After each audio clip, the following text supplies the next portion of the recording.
This review is on the movie Fly Me to the Moon. I'm the angry guy. I'm going to tell you like it is. To me, in this film, you will witness two people who are a spectrum apart about the truth, but fall in love. That's it.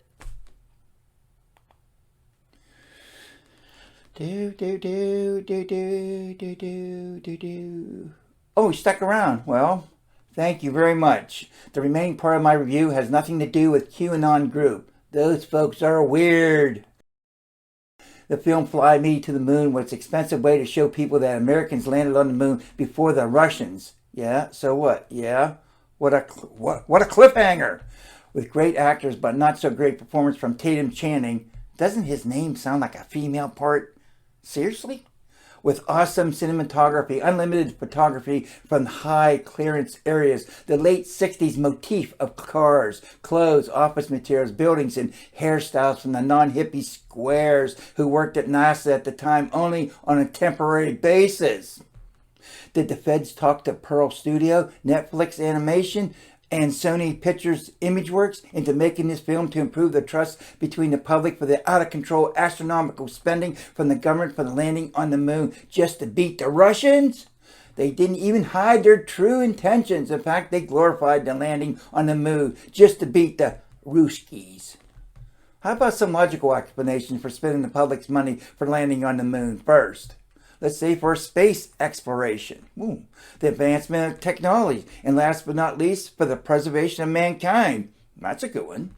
Why would anyone spend millions of dollars on a movie to show something true that 650 million people worldwide have already seen? By the way, in all the radio transmissions over the years that I've heard on that first landing on the moon from the LEM on that day, I never ever heard camera coming down.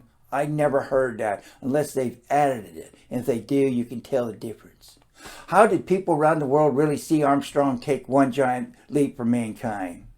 This movie was created for those who believe that jet fuel mixed with building materials and office materials can create enough heat to melt steel and create a molten flow of metal pour out the side of a building. To me, if people so hardly believe we landed on the moon, why would you make a film about that event? It's been 55 years and more than 60 years that the public would hear the truth about President Kennedy's assassination, like the government promised they would tell us after 60 years, not showing us some overly redacted documents that only 99% was offered to the public about Kennedy's assassination.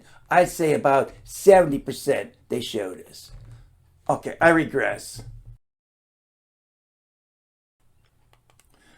I give the film Fly to the Moon a C. It was a good movie to install faith in our government, who's seen all the flights from all parts of the United States from radical groups fly in before January 6, 2021 and did nothing. Not even to increase the number of guards at the Capitol beforehand or wait 4 hours to call in National Guard because the Capitol was taken over by domestic terrorism groups.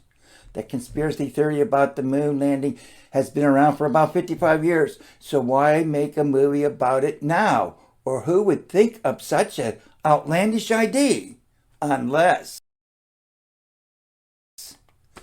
on July 20th, 1969, I was 15 years old, and it was 2017 GMT, Greenwich Mean Time, which was 4:17 p.m. Eastern, where I lived. Yes, I remember Walter Cronkite reporting on black and white television set, but forgot what actual time of day it really was. Thank you for subscribing. Appreciate you viewing and value your comments. Thank you.